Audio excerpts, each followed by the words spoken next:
దైవాన్ని కదిలించే శక్తి ప్రార్థనకు మాత్రమే ఉంది. దేవుని లేఖనంలో ఇలాగ రాయబడి ఉంది. 2 రాజుల గ్రంథం 6వ అధ్యాయం 17వ వచనంలో, యెహోవా వీడు చూచున్నట్లు దయచేసి వీని కండ్లను తెరవమని ఎలీషా ప్రార్థన చేయగా, యెహోవా ఆ పనివాని కండ్లను తెరవచేసిన గనుక వాడు ఎలీషా చుట్టూను పర్వతము అగ్ని గుర్రముల చేత రథముల చేతను నిండి ఉండుట చూచిన. ఆ పర్వతం దేంతో నిండబడి ఉన్నదండి? అగ్ని గుర్రముల చేతను రథముల చేతను నిండి ఉండుట గెహజీ చూస్తాడు.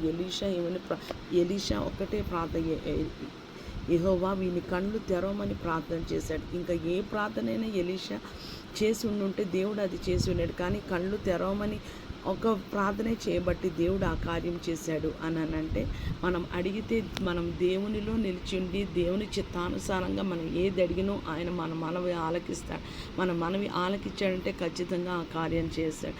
గెహజీకి బాహ్య నేత్రాలు అయితే ఉన్నాయి, కానీ మనోనేత్రాలు ఎలీషాతో ఉన్న దేవునితో సహవాసం లేక, దేవునితో నడిచే అనుభవం లేక చూడలేకపోయాడు. బాహ్య నేత్రాలు ఉన్న అంతరంగ నేత్రాలు, మనోనేత్రాలు మూసుకొని పోయి ఉన్నాయి. ఇంకొక లేఖన భాగంలో చూసుకుంటే 1వ రాజుల గ్రంథం 18వ అధ్యాయం 37, 38, 39 వచనాల్లో ఏలియా ఇలాగ ప్రార్థన చేయుచుండగా, ఏంటంటే ప్రార్థన అయిపోలేదు, ప్రార్థన చేస్తూ ఉండగా యెహోవా అగ్ని దిగి దహన బలి పశువును కట్టెలను రాళ్లను బుగ్గిని దహించి కందకమందున్న నీళ్లను ఆరిపోచేసిన. ఆకాశం నుంచి అగ్ని, దేవుని యొద్ద నుండి వచ్చిన అగ్ని దహన బలి పశువు మాంసాన్ని దహిస్తుంది, కానీ మొత్తం అదంతటినీ కందకాన్ని అంతటినీ బూడిది చేసేసింది అని అంటే, ఏలియా దేవునికి ఎంత ఇష్టకరంగా జీవించాడో, దేవుడు ఏలియాని ఆ జనుల ముందు ఎంత మహింపరిచాడో వాళ్ళందరూ ఒప్పుకుంటారు యెహోవాయే దేవుడు అని. మరి ప్రియమైన విశ్వాసి, నీవు నేను లోకంలో దేవుని కొరకు ఎలాగ జీవిస్తున్నామో ఒక్కసారి మనము స్వపరీక్ష చేసుకున్నామా? అలాగే యెహోషువ కూడా ప్రార్థన చేస్తాడు. యెహోషువ గ్రంథం 10వ అధ్యాయం 12 నుంచి 14లో అమోరీయులతో వాళ్ళు ఇజ్రాయేలీలు యుద్ధం చేసినప్పుడు వాళ్ళ శత్రువుల మీద వాళ్ళకి జయము కావాలని ఏమంటాడు? సూర్యుడా నువ్వు గిబియోనులో ఆగిపో, చంద్రుడా నువ్వు వ్యాలీ ఆఫ్ యాజులోన్లో నువ్వు ఆగిపో అంటే, ఒక నరుని మనవి విని సూర్యచంద్రుల్ని దేవుడు ఆపివేస్తాడు. అంటే యెహోషువ కూడా దేవుని కొరకు ఎలాగ జీవించాడో ఒక్కసారి మనము యోచిద్దామా ఈ రాత్రికాల సమయంలో? మత్తయి సువార్త 18వ అధ్యాయం 19వ వచనంలో ఇలాగ రాయబడి, ఎక్కడైతే భూమి మీద ఇద్దరు ఏకీవించి ఏది అడుగుతారో అది పరలోకంలో తండ్రి వల్ల కలుగుతుంది. భూమి మీద ఇద్దరు ఏకీవించి తండ్రిని ఏది అడగలరండి? మనము దేవునిలో ఉంటేనే, ఆయనలో అంటుకట్టబడి ఉంటేనే, మహోన్నతుని చాటున నివసిస్తేనే ఆయనకి ఇష్టం వచ్చింది ఏదో మనం ఏకీవించి అడిగితే. ఆమోస్ గ్రంథం 3:3లో ఉంటుంది, ఇద్దరు సమ్మతించక ఏకీవించి నడవగలరా అని ఉంటుంది. భూమి మీద ఏకీవించాలి. ఇక్కడ భూమి అనే ఈ ప్లానెట్ ఎర్త్ అనే ఉన్నది అని నాకు అనిపించింది. అంటే మరి ఎక్కడి నుంచి చేసినా మరి అది నాకు తెలియదు, కానీ భూమి మీద, ఎందుకంటే భూమండలం అనేది మానవ కోటికి నివాస స్థలం అని దేవుని లేఖనంలో రాయబడి ఉన్నది.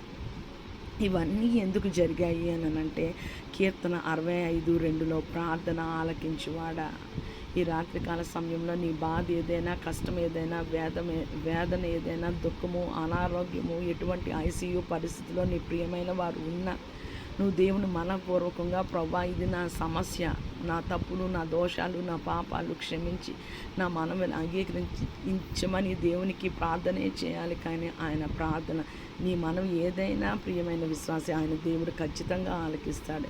ఇంకొక లేఖనం చూసుకుందాం. హెబ్రీయులకు రాసిన పత్రిక 11వ అధ్యాయం 6వ వచనంలో, విశ్వాసం లేకుండా దేవునికి ఇష్టడై ఉండుట అసాధ్యము. దేవుని యొద్దకు వచ్చేవాడు తానున్నాడని, తాను అడుగువానికి ప్రతిఫలం దయచేస్తాడని మీరు నమ్మవలెను కదా. ఒక మనిషి మీదే మనం ఎంతో నమ్మకం పెట్టుకొని ఉంటే, అలాంటిది ఆకాశాన్ని భూమిని సృష్టించిన సృష్టికర్త దగ్గరికి మనం ఒక మనవితో వెళ్తే ఆయన మన మనవి ఆలకించడం. ఈ రాత్రికాల సమయంలో ఒకసారి ప్రార్థన చేసుకుందాం. ప్రభా తండ్రి నాయన, ఇంతకాలము ప్రభా మేము ఏదో జీవించాం, కానీ ప్రభా తండ్రి నాయన యేసయ్యా ఒక నరుని మనవి విని ప్రభా తండ్రి నాయన, ఎలీషా మనవి విని ప్రభా తండ్రి నాయన, గెహజీ కళ్ళు తెరిచినప్పుడు ప్రభా ఎలీషా చుట్టూ ప్రభా తండ్రి అగ్ని పర్వతము ప్రభా తండ్రి రథములతో గుర్రములతో ఉండడం చూశాడు. ప్రభా తండ్రి తన భయం నుంచి ప్రభా తండ్రి నాయన విడుదల పొందాడు. ప్రభా తండ్రి నాయన ఎలీషా ప్రార్థన మేము ఎన్నో పర్యాయాలు ప్రార్థన చేసి ఆమెన్ అని అన్న ప్రభా కార్యాలు జరగ కొనసాగలేదు. ఎందుకంటే మేము నీకు ఇష్టయోగ్యమైన అంగీకార యోగ్యమైన జీవితము పరిశుద్ధంగా నిష్కలంకంగా మేము జీవించలేదు ప్రభా.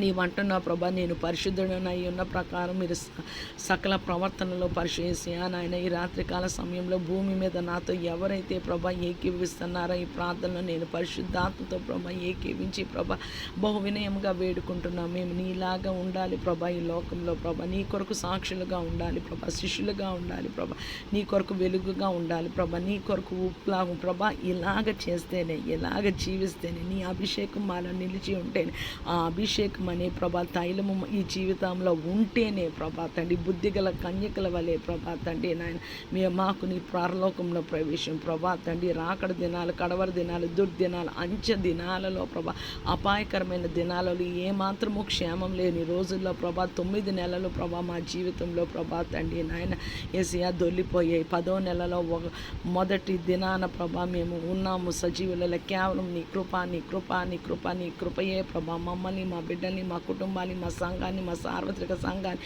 సకల పరిశుద్ధిని, సమస్త మానవ కోటిని నీ కృపలో జ్ఞాపకం. Thank you Jesus, hallelujah master. భూమండలం అంతటి మీద నాయన నీ నామంలో ఎక్కివించి నీ రక్తాన్ని ప్రోక్షిస్తున్నాయి. ఎవరు నీ నామంలో ప్రభా రక్షింపబడాలా, ఎవరు విడుదల నొందాలో, ఎవరు స్వస్థత నొందాలో, ఎవరు కనికరింపబడాలో, ఎవరు క్షమింపబడాలో ప్రభా, ఎవరు మళ్ళీ రెస్టోర్ అవ్వాలో ప్రభా తండ్రి నాయన, ఎవరు ప్రభా తండ్రి మరలా ప్రభా తండ్రి నాయన తప్పిపోయి నీ దగ్గరికి రావాలని ఆతృతతో ఉండి ప్రభా నాయన నువ్వు వాళ్ళని రెస్టోర్ చేస్తున్నాను ప్రభా నాయన.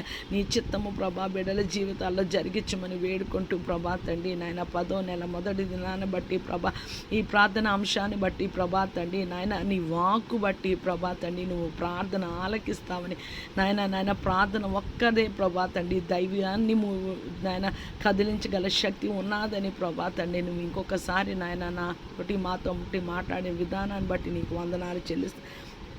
ఈ ప్రార్థనలో ప్రభ ఏకీపిస్తున్న ప్రతి ఒక్కరిని జ్ఞాపకం, వాళ్ళు ఏ పరిస్థితిలో నాయన నీకు మొరపెడుతున్నా మా ప్రతి ఒక్క బాధ, శోధన, వేదన, నాయన కష్టము, కన్నీరు, అపవిత్రత, అవిధేయత తీసివేసి నీ అమూల్యమైన ప్రశస్తమైన రక్తంతో మమ్మల్ని కడిగి శుద్ధీకరించి నీ చెంతకు చేర్చుకోమని నాయన నీ కొరకు సాక్షులుగా, శిష్యులుగా ప్రభా తండ్రి నాయన అగ్నిగా ప్రభా తండ్రి లోకంలో మేము వెలుగులాగా మా అందరికీ నీ కృపను అనుగ్రహించమని ప్రార్థన నీ పాసని చేర్చుకోమని వేసే కృపగల నామములో వేడుకున్నాం తండ్రి. ఆమె. షాలోమ్.